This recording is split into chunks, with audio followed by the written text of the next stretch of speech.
Now on to our featured speaker. Wendy Davis is an attorney, author, former Texas state senator, former city council person, and the 2014 Texas Democratic gubernatorial nominee. Her public service career as an elected official spans 3 decades. From very humble beginnings, Wendy worked as a single parent to forge a path to college, beginning at community college and earning a scholarship to Texas Christian University, where she graduated first in her class. Ultimately, Wendy graduated with honors from Harvard Law School. Wendy's widely recognized as a leader on women's health care policy and is best known for her historic 13-hour filibuster in the Texas Senate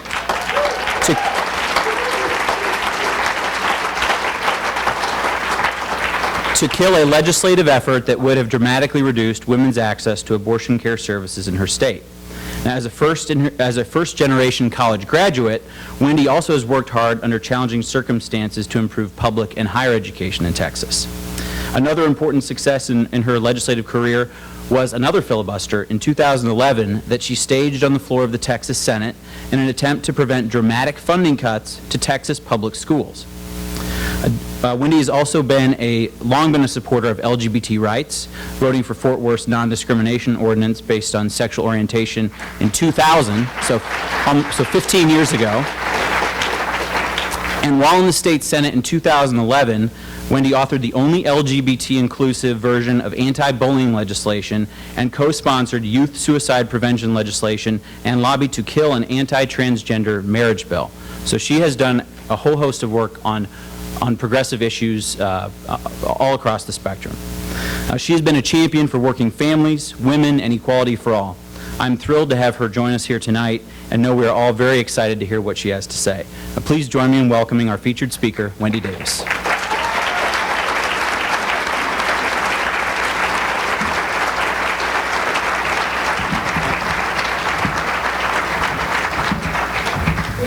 Hello, and thank you so much for having me here tonight in Iowa as a Texan, where it was 75 degrees yesterday.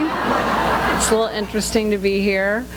And I have to say, Matt, I wish you would have done the speakers in a different order, because to follow Rashawn, I mean, who follows that, right? She's an inspiration, an amazing inspiration to all of us. And the work, of course, of Progress Iowa is an inspiration as well. This organization is only 4 years old, and you heard Matt talking about the work that's been done already. And as I shared with a smaller group of you earlier at the reception, as a Texas senator where we have a sister organization, Progress Texas, I can tell you that I relied time and time again on the ammunition that I was provided, the research that Progress Texas, and I know that Progress Iowa does, to equip their progressive elected candidates and office holders to be able to argue the issues that need to be argued.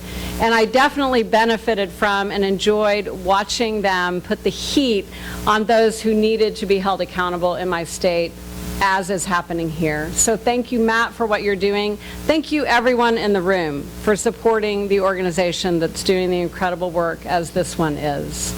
I am so happy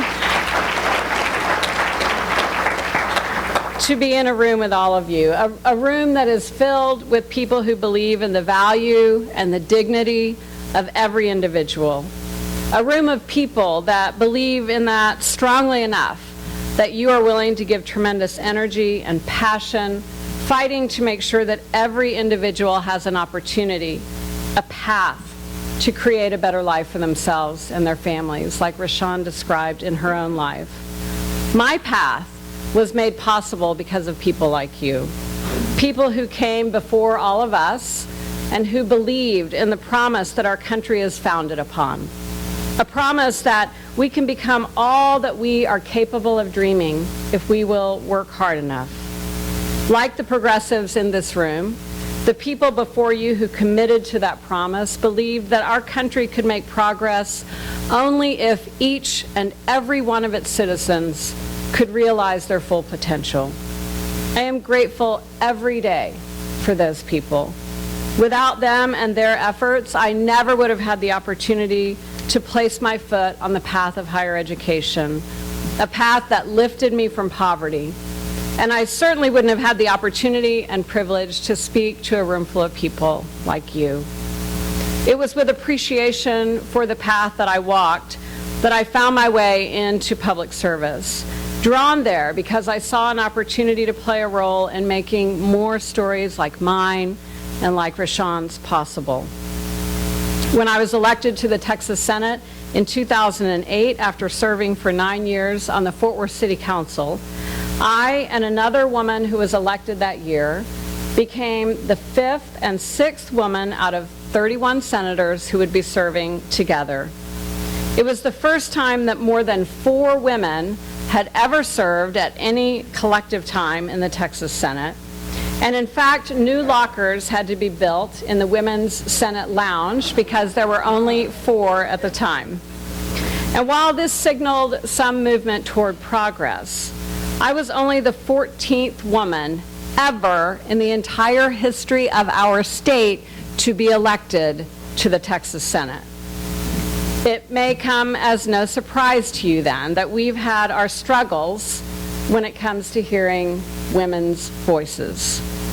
In fact, during my very first term, the first time that I rose on the Senate floor to be a part of a debate, I was questioning the Senate author of a voter suppression, voter ID bill, and I was told repeatedly by him to please speak up.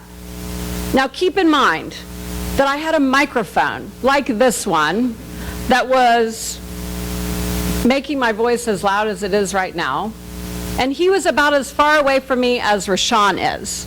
And he kept saying, I can't hear you, I can't hear you. And finally, he admitted the truth, that he has trouble hearing women's voices. And that just about sums it up. And that's what I want to talk to you about this evening. The power of voice in shaping the destiny of this great nation. My initial understanding of the power of voice was quite literal. When I was a young girl, my family tried to spend as much time as we could with my mom's parents, who lived in the panhandle of Texas in the small town of Muleshoe. Married when they were only 13 and 17, and armed with a 4th grade and 6th grade education between them, my grandparents sacrificed for their 14 children and worked the land to provide for their family just about their entire lives. They'd be proud to see me talking to the fine folks of Iowa, folks who come from the same sturdy stock that they did. My grandfather, Neely Stovall, for the greater part of his adult life worked as a tenant farmer, traveling from place to place, working the farms of other people until in his mid-60s, he suffered a serious stroke. It left him in a wheelchair, partially paralyzed, and barely able to form words. And when I'd visit as a young girl, he would motion me over to their Formica-top kitchen table. I have such vivid memories of sitting there with him. He in his wheelchair and me with my bare legs stuck to the vinyl chairs on a hot Texas July day. And he would painstakingly attempt to speak, to dictate letters to me to write to his friends. As difficult as it was to understand him, I wanted to be true to his words and write down exactly what he intended. So it was a slow process, and it was hard work for him and for me. He would get frustrated, and invariably he would start crying, which meant that I would start crying too. It's a hard memory and a hard lesson for a 9-year-old to witness a grown man's despair. But the experience drove home for me a powerful lesson about the importance of having a voice, how painful it is to lose it, and how important it is to speak up for those who cannot speak for themselves, and to be true to what they would say if they could. Many of you heard my name for the first time back in the summer of 2013, when, in the last hours of the Texas legislative session, the partisans in power attempted to pass a bill that would remove women's access not only to abortions, but to other reproductive health care in our state. In the process, these lawmakers also sought to rob Texas women of their voice. Because when women showed up at the Capitol to testify about the very real impact of this bill, they were turned away in droves. Before I took the floor that morning, armed with a catheter attached to my leg, to begin the longest 13 hours of my life, I worked with my staff to track down every single page of testimony that was submitted in committee and that was not read.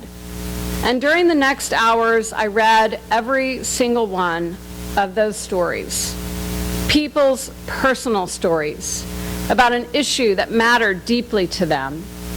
At first, my staff was worried that I was reading too fast. 13 hours is a lot of time to fill. But as word spread about what was happening in the Texas Capitol, letters and more letters began pouring in via email. More than 16,000 of them. 16,000 people yearning to be heard. I stopped worrying about running out of stories and instead worried about doing all I could to provide some measure of justice for all of the voices, all of the people behind those stories. When I stood up at my desk, I had no doubt that filibustering that bill was the right thing to do. But I had no idea that it would trigger such an overwhelmingly positive response. Across the state and across the country, there was an outpouring of support for Texas women. Stories that never would have been told were suddenly national news. The voices we heard in support of my filibuster that night aren't the ones that we usually hear amplified across the state of Texas. And I think a lot of people outside the state were surprised that they even exist. I'm sure that you here in Iowa, and of course we in Texas know, that the voices that shout the loudest haven't often been the ones that speak for everyone. That night, the nation was introduced to the power of voices that have often been less outspoken. But those more soft-spoken voices don't only exist in Texas. They're here in Iowa, and in Indiana, and in Colorado, and Kentucky. They're in California, New York, and every place in between. Theirs are the voices that would tell stories of what it means to work hard and to dream of a better tomorrow and the hope for an enlightened elected officials who recognize them, their strengths and their challenges, if only given a chance to be heard. I think that the majority of Americans are ready to have a conversation about how we can be an even greater America. But their voices are often drowned out by the shouts of people in power who provoke division, who hope that shouting will distract from their lack of solutions. We've certainly heard a lot of shouting on the Republican presidential primary debate stage last night. Their angry, fear-mongering rhetoric is doing serious damage to the lives and opportunities of the very Americans that they seek to represent. They talk about the value of liberty and freedom, and yet they want to pick and choose those Americans whose liberties they'll defend. They talk in platitudes and populist tones about how we are getting screwed at every turn, and yet they defend and have their campaign coffers funded by players in the system whose real interest is keeping the great income divide exactly where it is.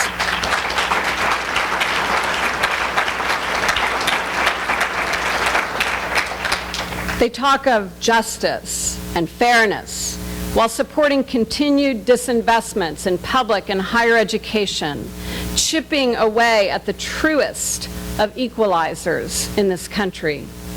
They stoke fear about outside threats while ignoring the threats that people of color face within our criminal justice system every single day in this country.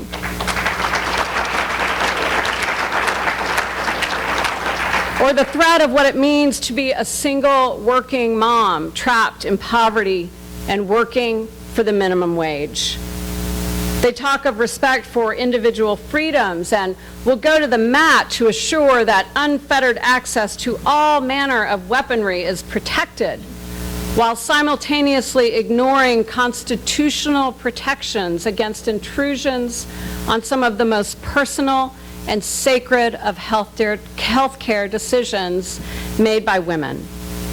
They talk of the silent majority, while doing everything they can to constrain access to the ballot box, actively silencing those folks whose ideas about justice and equality differ from their own. They aren't true to what so many hardworking people in this country are actually saying, people whose values that they claim to represent. It would be just as if I pretended to be listening to my grandfather, but wrote down instead whatever I wanted when he dictated those letters to me. Americans deserve elected officials whose voices have been shaped by experiences similar to their own. Folks who understand the power of education and why we ought to invest in it. People who understand that America will only realize its true potential when the least among us has an opportunity to realize their dreams. Who understand that the best of who we are comes not when a few crumbs trickle down from the top, but instead when the achievements and success of everyday people trickle up and contribute to the continued economic and cultural vibrancy of who we are.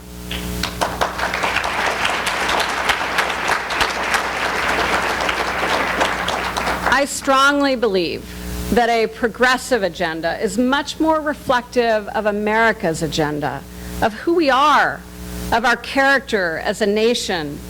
It's an agenda rooted in the notion that all people, regardless of their backgrounds, no matter their race, their financial status, ought to be able to achieve the promise of a better tomorrow if they are willing to work hard enough. Last summer, I was privileged to hear President Clinton speak as part of the celebration of the 50th anniversary of the passage of the Civil Rights Act. He lamented that for the first time in many generations, there are millions of Americans who are working as hard as they can, and yet they will never realize the promise of that better tomorrow. In fact, they are having a hard time just keeping their heads above water. When I was a young, scared 19-year-old mom raising a baby daughter on my own, I had the benefit of a promise of a better tomorrow.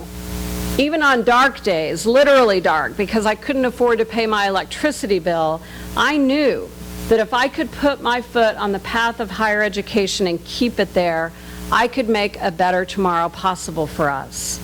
And yes, I had the benefit of a path laid out long before I stepped onto it, a path that included affordable community college and Pell Grants when I made my way to TCU, a path that included accessible, affordable child care, a path that included access to health care, the only health care that I had for several years from a Planned Parenthood clinic near my home, where I received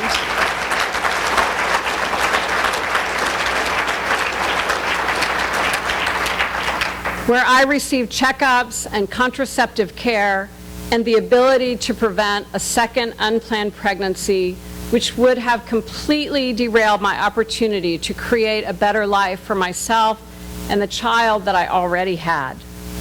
The Republican presidential primary candidates are doing a masterful job of diverting attention away from issues like those that I once faced and like those that so many people in this country face today.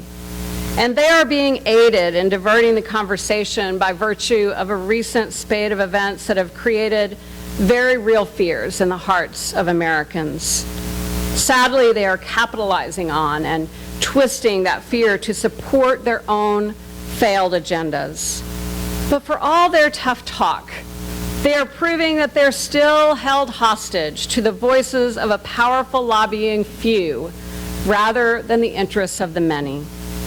This explains their failure to support common sense ideas like prohibiting the sale of assault weapons to suspected terrorists.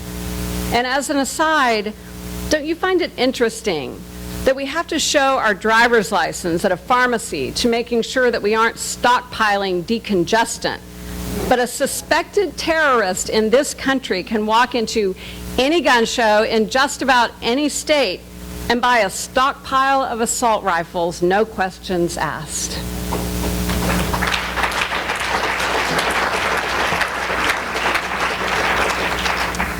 It is up to us to use our voices to talk about the real people whose lives will be impacted by this next election. An election that I would argue is the most important of our lifetime, because depending on the outcome, our country is going to go down two very different paths. Are we going to be, once again, an America where hard work and determination can lift us up and out of poverty? Are we going to be an America where the wage gap between rich and poor is not an untenable extreme? Are we going to be an America where wages reflect the reality of the cost of living? An America that respects the rights of each and every American to live out his or her dream of attending college without the weight of crushing debt that makes their dream unrealizable. An America where women can earn equally to men and where politicians stop intruding.